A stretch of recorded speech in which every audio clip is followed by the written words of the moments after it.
new animations have been discovered for Mortal Kombat 1 and they are really cool. In fact, many of these new animations are references to the past games. A very big shout out to Interloco for doing what he does best and sharing these Mortal Kombat 1 data files with us early so that we can get a sneak peek. Another day means more Mortal Kombat 1 news. I'm covering it all the time on this channel, so if you want to stay up to date, then make sure to subscribe and ring that bell so you never miss any future videos. And then after watching, if you enjoyed the video, please leave a like down below. It helps the channel out a ton. And without any further ado, let's begin. Peacemaker is almost here. In fact, his gameplay trailer is likely going to drop any day now because he releases in less than a week if you have the Combat Pack Season Pass. So yeah, get excited because we've covered his attacks already on this channel and his moveset looks absolutely incredible. And on February 28th, he finally gets here. And when Peacemaker does finally drop, he's also bringing crossplay and Season 4 of Invasion. And you know what that means, a bunch of new costumes for free by beating the boss and also unlocking things in the shrine. And of course, you're also going to get a bunch of palette swaps as well that you can purchase with in-game currency, no real money required. And keep in mind, it's Melina's season, so get ready for a lot of maroon and a lot of pink. I'm a very big Melina fan, but not a huge fan of that color palette. Even so, I'm just happy to get free stuff because let's be honest, those premium items like the DLC costumes and nostalgia costumes are way too expensive for my taste. I've said it before and I'll say it again, $10 for a costume is way too expensive. Even $6 for a costume is way too expensive. In fact, I think Tekken 8 has struck a pretty fair balance because according to the screenshots I saw on Twitter, those costumes are going to be $4, which is honestly $1 more than I would prefer, but hey, it's cheaper than every other fighting game so far. Street Fighter 6 and Mortal Kombat 1 charge way more than that. So once again, I think Tekken 8 is doing it right, and I'm wondering if there's going to be a way to unlock that currency without having to spend money. Similar to Mortal Kombat 1, where you can grind for Dragon Crystals and technically get the costumes for free, but it's gonna take a long time. But alright, back on topic, let's talk about these new animations, because every new season of Invasion comes with awesome boss battles. In fact, the boss battles are the most fun that I have while playing Invasions. Sure, it's kind of fun to walk around, open chests, and unlock stuff, get new talisman abilities that sometimes do have really flashy attacks. But even so, for me personally, the boss battles are the best part of Invasions. And these bosses always have cool new animations to attack us with. So today, we're going to have a look at those new animations because, as mentioned earlier, they actually reference past games, which I just think is really cool. One more time, a quick shout out to Interloco for posting these animations on YouTube. I highly recommend checking out his channel because he's always finding new and interesting stuff in Mortal Kombat 1. Alright, first animation, let's go. Baraka's body spikes. Any of you watching right now who've played Mortal Kombat 11 know exactly what's going on here. Baraka is going to fire spikes in every direction from his body. It's going to be a very dangerous anti-air. You're not going to want to jump on this guy. He will catch you,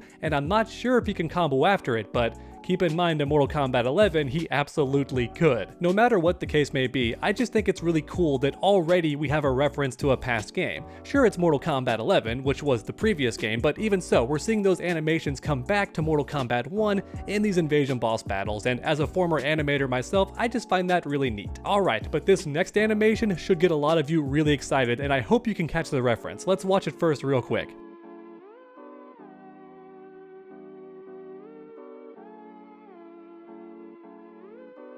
Alright, comment down below if you know what animation that was, because I definitely do, and it's a character that I thought was going to return in this game as a cameo fighter, but that's because I misinterpreted what Ed Boon tweeted on Twitter. Now, just in case any of you watching don't know whose animation that is, it's Meat's attack from Mortal Kombat Armageddon, where he rips his own head off and bowls it at the opponent. And that's what's actually going to happen in the final version of this attack. Right now, we're getting a sneak peek, so it's not 100% done, but rest assured, Havoc's gonna rip his head off and then bowl it at the opponent's feet. It's very likely going to hit low and cover the entire screen, all of which is really cool, but of course the coolest part is that it references Meat, a character that I really do hope comes back in Mortal Kombat 1, even if he is just a cameo character, and let's be honest, that's most likely going to be the case, and even if he doesn't make it in, at the very least we have his attack in the game from Armageddon. Next up, we have another attack from Havoc, and this one is is just downright gross because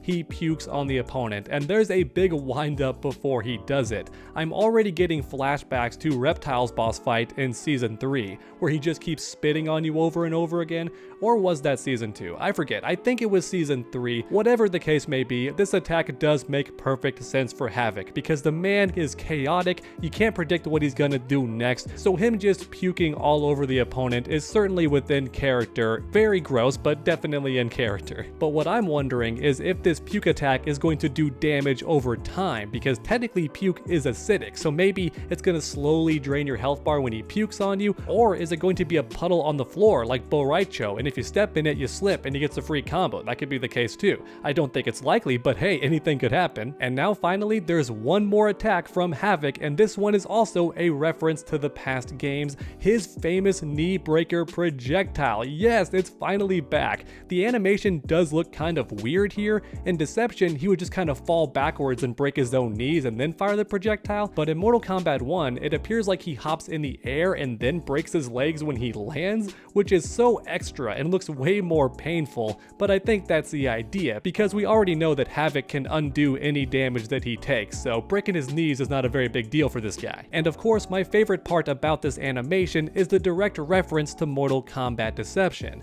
which for anyone not aware is the game that Havoc made his debut. It's the first game that he was ever playable in, and his personality in that game is very different to Mortal Kombat 1. I've actually made a full video on that already. But alright everyone, it's finally time for the last animation in this video, and it's the boss herself of Invasion's, Evil Melina. Let's check this out. Melina pulls out her sais and tosses them both into the air, and I can guarantee you they fall down and track the opponent. Once again, anybody who's played Mortal Kombat 11, you should recognize this move because it was actually Katana that did this in Mortal Kombat 11. However, she did so while wielding Melina's weapon. But it looks like in Mortal Kombat 1, NetherRealm did things right and let Melina be the one to wield the Sai attack this time. So now finally, she's the one tossing her own weapons in the air, and rest assured they're going to track you and then fall down, and be careful pressing buttons afterward, because in Mortal Kombat 11, these projectiles were very plus on block, which was actually fair because they had long wind up to them. But hey, don't forget, we're playing Invasions here, right? So I can almost guarantee you that Melina is going to be fully armored while she tosses those projectiles,